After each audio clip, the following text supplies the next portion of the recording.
So we need to finish working with the spices first, and then as soon as she puts the spices there, you can mix it together.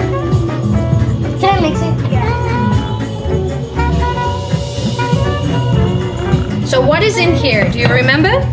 Sugar, butter, and Eggs, ginger, flour, and what's that?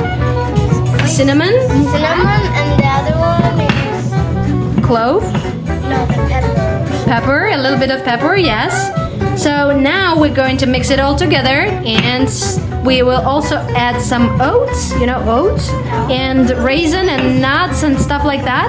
And after that, we will make the cookies. I don't like raisin and nuts. But we're going to add a little bit of everything so that. But we have, you know, cranberries, not the raisin, not only raisin. We have nuts. Yes, we're making cookies. So here we have some nuts and raisins, walnuts, and what is that? Hazelnuts. What about this? What are these? Prunes, raisins, and flour. What is this? So this is called batter. Yeah. So this is like a mixture of flour and oats. What are these used for? This is porridge. Porridge, the oats, yeah?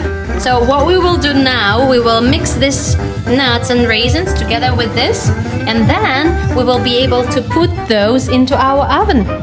Okay? Can Ready? I put them in the oven? We will do that together.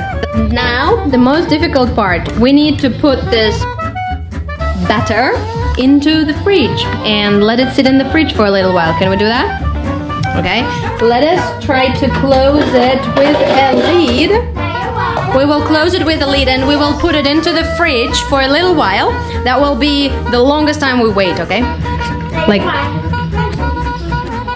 And now we will put the cookies, the batter, on here on the tray and make the cookies and put them into the oven.